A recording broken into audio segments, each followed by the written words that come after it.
Hey YouTube, it's Call. Just wanted to give this a preface. This is an interview I've had with Tixs from Street Fighter Duel, one of the best free-to-play, if not the best free-to-play players out there.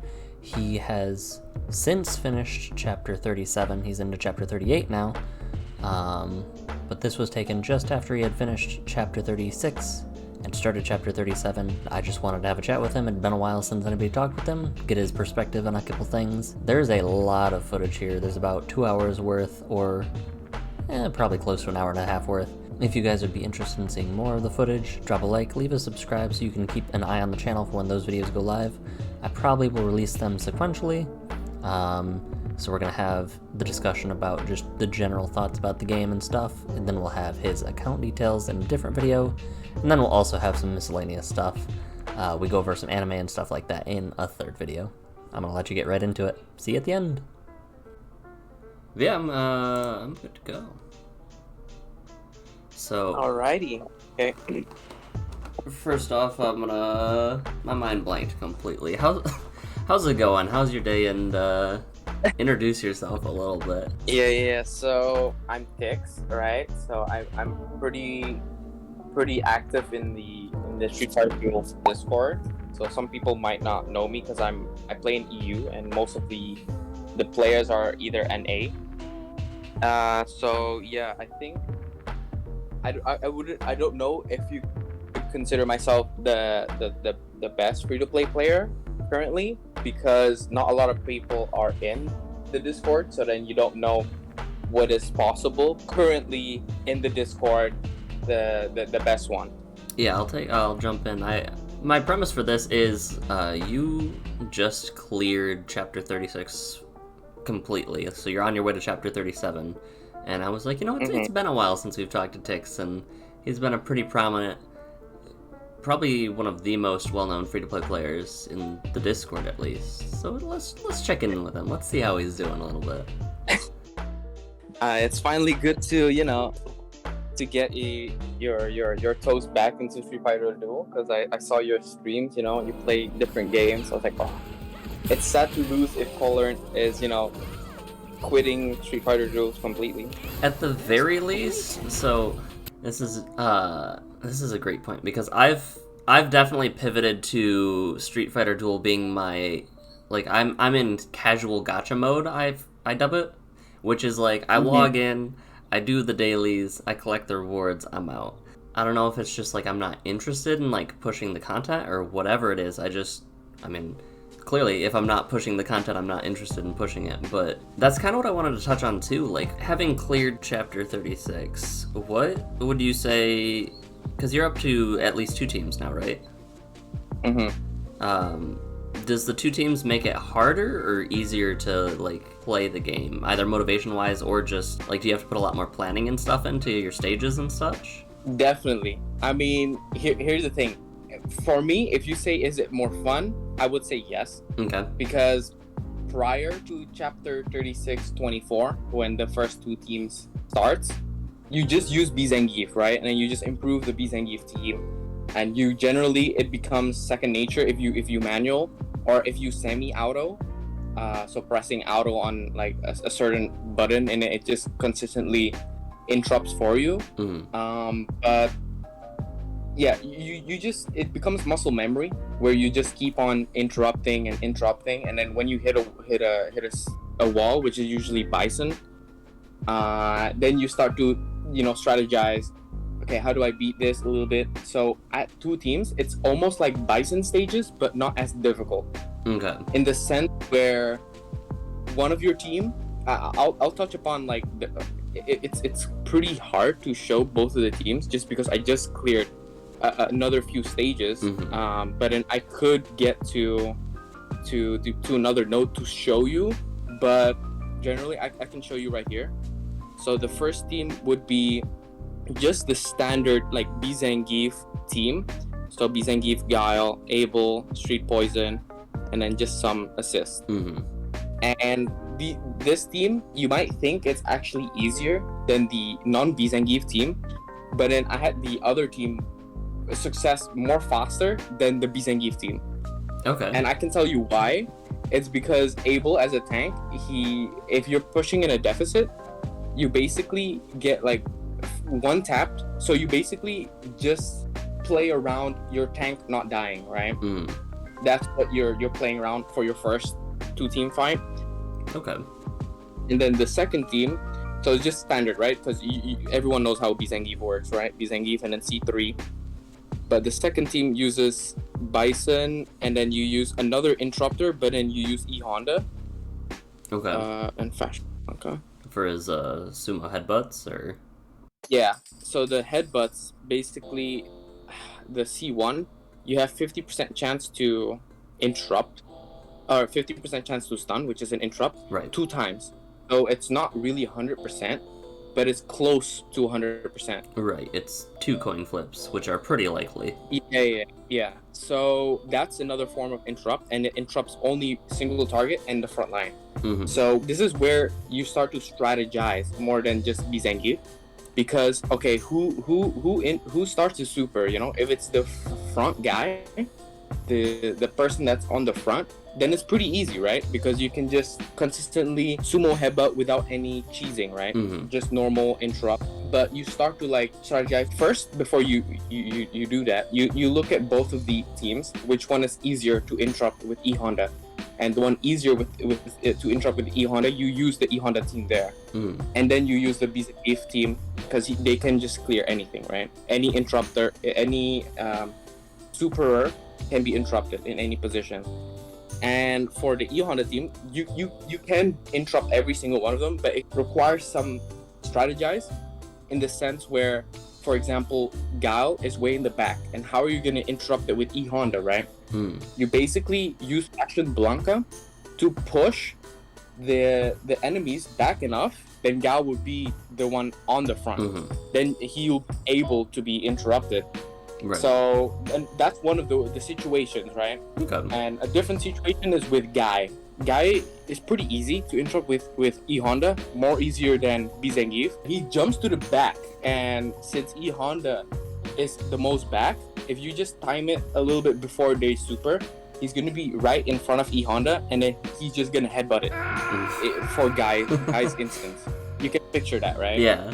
And another thing that is pretty OP, like when I've been cheesing like normal tower stages, like Flame and Thunder, is the Toxic Love EX move.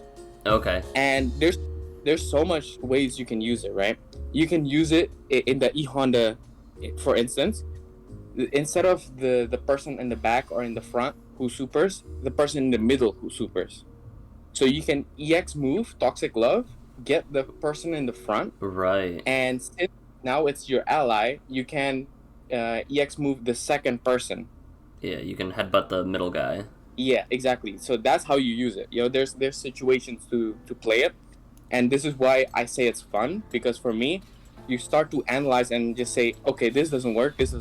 How am I gonna get through it? And you start to think not outside of the box, but you start to think not just, okay, I'm just gonna interrupt C2. No, you interrupt differently. Right. So at that stage, like, I've been playing a lot of Street Fighter 6, so it really becomes down to like knowing, quote unquote, the matchup. Exactly. Okay. So yeah, it starts to get interesting there, but yeah, I would like to give it to you. Like, what do you think about the current events, you know, that's been pushing out? Do you like it? Or if you've played the events, of course. Or do you think it's stale? I'm trying to remember. I did a little bit of the Mad Ryu event, so let me check. Because, like, there's the HWA, which I'm glad that came back, because that still gives special summon tickets, right? Yeah. It gives quite a bit, because it gives special summons, divination, and cars. Okay, yeah. I'm gonna have to... I've been slowly working my way once I realized that was a thing up. But I think, and this is part of the reason I'm in casual gacha mode, is that there's not really anything that draws me. And I think that they kind of, like, the game kind of does that on purpose. Like, they buffer their character pulls with, like, some less attractive characters. Like, Sagat, I'm not particularly interested in, so, like, that's what I'm saving my special summon, divination tickets, all that for, until somebody that I'm interested comes around, which may be a collab unit. It might be, You know, some fancy Dan, probably not, but for what you said, like in the main Discord, some people, you know, isn't in the main Discord, maybe majority of player base, but like there've been talks that the next collab unit is going to be unique, right? And it's going to be from the Capcom IP. Okay.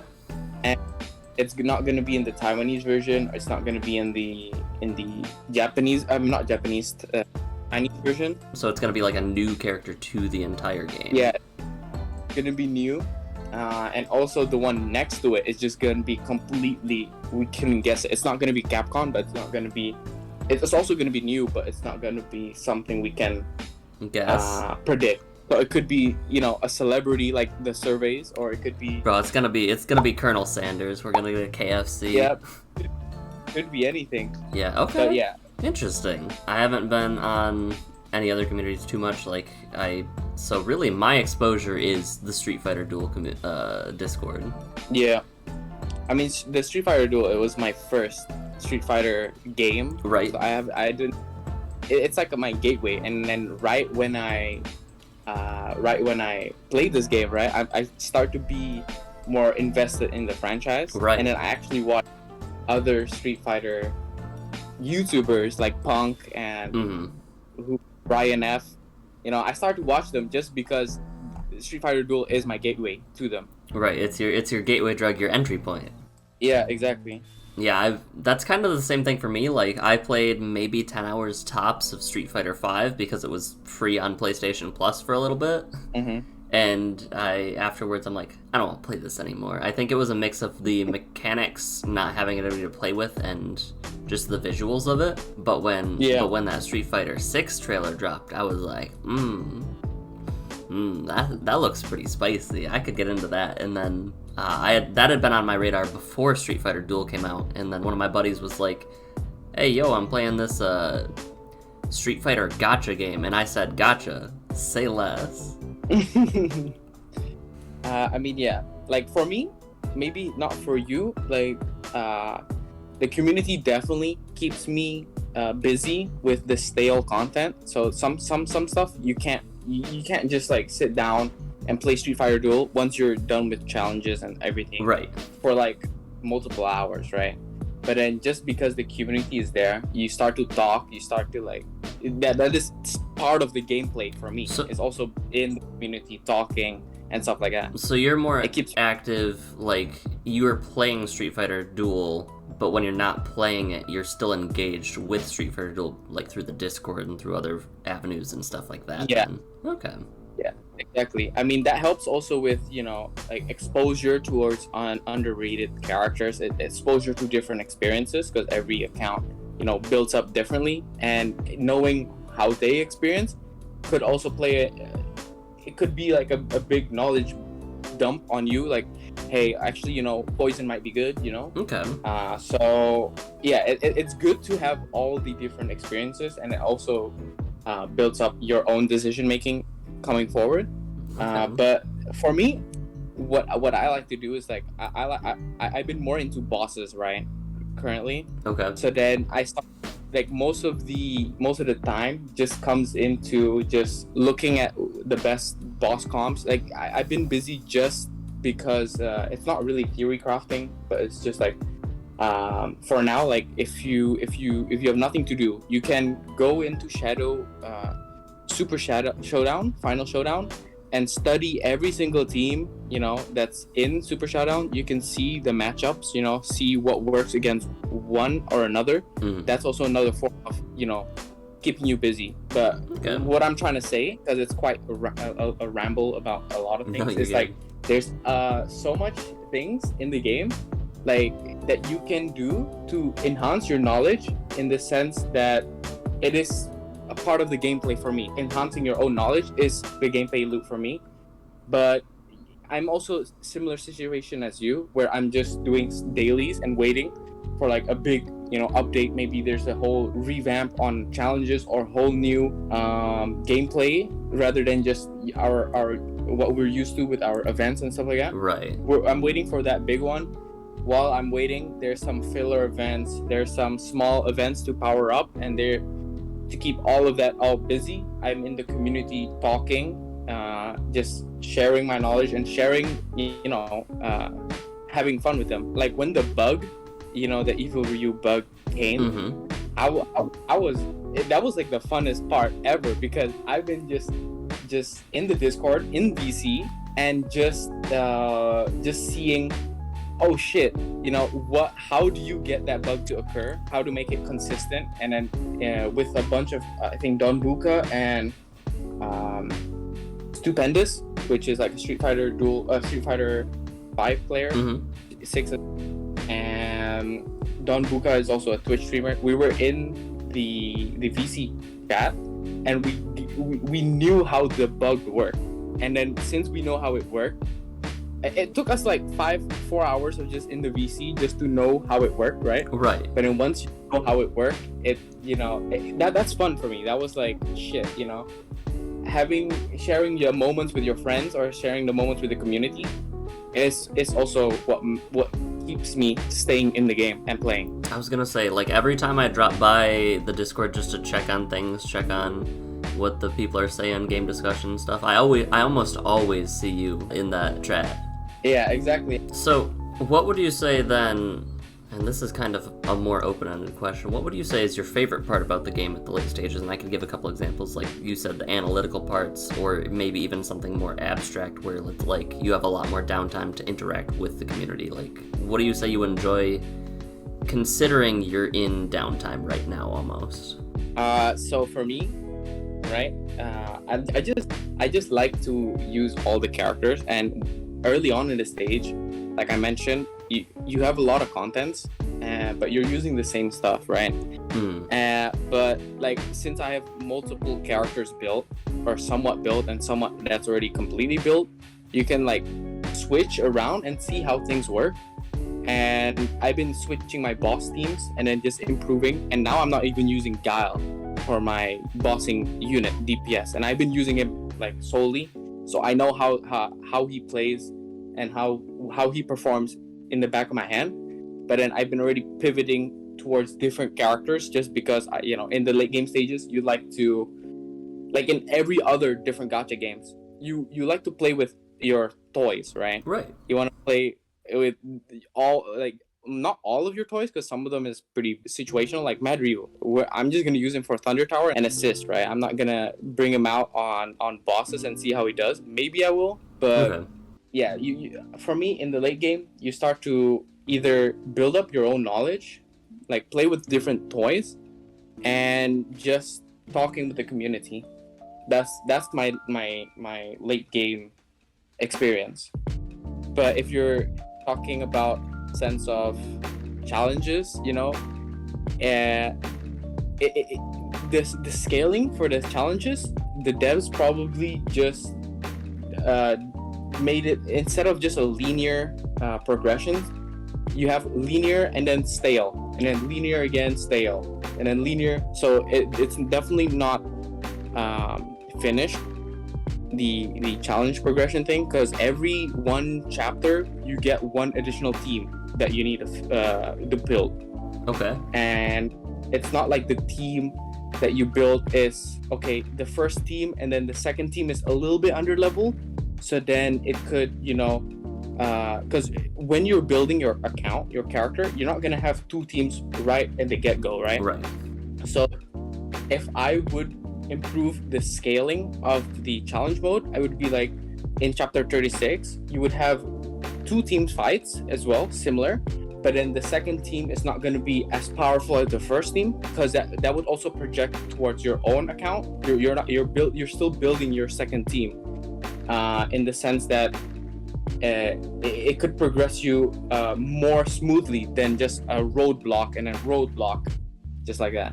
Right. So to clarify, like at the beginning of each chapter, when you add a new team, that team is just as strong as the other teams before it, which means if you don't have a full squad of 4 ready at that point, you're going to be stuck there until you can manage it. Yeah. Okay. So the program is definitely not smooth, but I do like sometimes the challenge, and like I already explained with E Honda interrupts, that is quite fun for me because you start to strategize or to play with your matchups differently. Okay. On the flip side, do you ever miss the easier stages where you could just hit consecutive battle and like let it go and do something else? Sometimes, to be fair, like early on, here, if you put it into perspective to picture, when you know it's not a challenge, when you know it's a chore, you just want to skip it. You know what I mean? But once you know that you have to manual, like this is an achievement, to do it earlier and stuff like that, then you start to connect with it more. Like if I could consecutive battle right now, I mean, I guess, and then if I sleep and then wake up and then, oh shit, I beat the stage, maybe, then I guess it could, but there's not really an achievement part in a sense. Right, you're like, finally, a worthy opponent. Exactly. Okay. Interesting. But everyone plays differently, right? Right. Because some people actually likes to play manual, and some people in the community actually is incapable of playing auto, incapable of playing manual, in the sense of like, not because they don't want to learn, it's just they might have like a disability that makes them not able to play manual. But yeah, I mean, how's your experience with the challenges and stuff like that? Do you like it when it's a challenge, or do you just want it to be done with? I'm somewhere in the middle, I think. Like, I really enjoy when I'm like, yeah, I can just auto this and get all the rewards, because I think I like the pulling more than I like the fighting. But for this game, it's pretty close in like how much you like them. Yeah, like if you played other gacha games, right?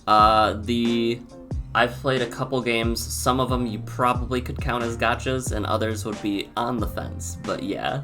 Okay. But Genshin's the biggest one. Oh, okay. But Genshin is different. It is very different. Like, you actually interact with your gacha games. Right. But I'll just put you in the perspective where most of the other mobile gacha games, well, Genshin is mobile, but it's pretty... It's a console game for me. It's a console game. Yeah. So, in different other gacha games, you have to auto, right? Auto and manual, there's no difference. And there's no sense of control, in the sense where it's you do stages, you auto all stages, and then you level up your character. The only way to beat the stage is to level up your character and then just go into challenges or in different modes and just auto it. Right. Like, there's no sense of some players like that, right? But since we're in a Street Fighter IP, this is quite fitting, in the sense where you actually engage with the gameplay. Right. Well, most of them is just all auto, and maybe like they hold your hand towards all your destination, like you should do this, right? But this game is different, right? Right, and I kind of noticed that's what pushed me to do that first video with interrupts, where I was like, hey, hold on, this game has some stuff that you can do if you're down on power or like completely underleveled and stuff. Hold on. And also with the Toxic Love, that one is quite a game changer, because it works with every different mode, every different tower. You start to play around, you can break their combo chains and stuff like that. It's your infernal character at home. Yeah, so you take them and then they basically bully their own allies. That's also pretty nice. Right, I remember seeing the clip, I think it was Pika posted, of Toxic Love just taking their tank and then Mad Ryu just straight Hado into the chest, and I'm like, that's super satisfying. Yeah, and that is especially nice for like people who use flame users, because for example, if OG Zangief is there, the normal Mad Ryu is gonna basically delete them from 100 to almost 0. Right. So it's just nice. Oh shit! I don't have to deal with this anymore.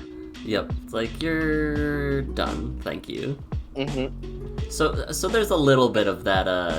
I don't want to deal with this right now. Let's do something else. But with Toxic Love specifically. Yeah. I mean, with this game, sometimes you're just too lazy. to just do anything. So that's fine. You just take it. You can play it whenever you feel like it. And maybe if you really want to be not the best version of yourself, but then if you're in the community or if you play this game solo, there's no motivational drive. Right. But if you're there with your friends and stuff like that, like, okay, I would probably never complete stages and stuff like that. But if someone says, hey, you want to complete stages together in the VC, or if you want to, hey, I did this with this, it drives you forward. Because before the Steps of Honor, like that one, if you know what the Steps of Honor is, they give so much rewards, and that drives you, and that's like the main motivational force for you to clear stages with higher deficit and lower stuff. But if you, after the steps is gone, your motivation is like all-time low. But what rekindle the motivational drive or the gameplay loop is just playing with not yourself, but with a community. I mean, some people don't want to, communicate and stuff like that. But then even just being there and just reading, just lurking, you can gain motivation by just seeing others play, right, and their achievements. People have different motivational drives. That's just mine. It's almost like an accountability partner for like working out and stuff like that. You're like, I don't know if I feel like, and they're like, come on, man, help me out. Yep, exactly. Okay. What you just mentioned, right? Like casual gacha game mode is what most gacha games face, because at a certain point you're just too lazy to do what you're used to doing. It becomes like a chore and a job. Right. And like, for me, with this game, some people might reach it sooner than expected, but if you play games that is basically holding your hand or like all auto, that's definitely gonna hit way sooner than this. Right. Unless you play this game in auto mode, then definitely that's the same principle. You're gonna reach that wall quicker. Yeah, but if you're basically connected, it doesn't mean like you're pushing in high deficit, but like if you're actually playing the game and then connected with the game, then the point where you reach that casual gacha game mode, it's gonna be further down the road than if you just auto anything. And then if you're part of the community, you can like chat with people, bide your time. They can push you to push content more harder than you could before. Yep. Or just chat and take a break for a little bit. Yeah. Exactly. I mean, just talking with other people actually, helps your. It's like therapy, right? Like we have like this Friday. Every Friday we have a call. You don't have to talk, but in the main Discord we talk with like some Crunchyroll staffs, some well-known content creators, some well-known players in the Street Fighter Duel space. You basically just vent out all the frustration that the game gives, right? And then you just listen to everyone's opinions on characters or some other things, or something that's not related but related to the game. Right. So it's something where you just relieve all your anger, and then you're okay with the game, because some of the stuff that the companies do is quite questionable. Right. And it's okay to say, I'm not okay with this. Yeah, exactly. Okay. That does it for the chat about the general feelings of the game. In the next video, we go over more of the account that he has and progression and tips for progression that he gives for free-to-play players or for anybody else, really. And then if there's enough interest in the third video, we'll have the more leisurely conversations where we go over like anime, characters we would want in Street Fighter, etc., etc. But for now, I'm going to let Pass Me take it over. But thank you so much for dropping on and chatting for a little bit. If people can find you in the Discord or anywhere else you want to throw out. Yeah, I'm basically mostly in the Discord, in the main official Discord. I do not trash talk, but you vent out a little bit in the Reddit, because Reddit is Reddit. That's just the environment it is. Okay. What else? Yeah, probably either there, or if you're in EU, you probably see me quite a bit in the normal general chat, in-game general chat. Okay. So That's where you probably could find me. Yeah, so if you're ever around playing the game or want to drop by the Discord and see Tixs, say hello, say help me, teach me your ways, and he might be able to help you out. Exactly. But again, thank you so much for dropping by. So that's gonna be it for me. I'm gonna end it as I always do with the recording. So for you, Tixs, and everybody else, I guess, watching the video, take care of yourselves and remember to tell the people in your life that you care about, that you love them. That's it. Bye, guys.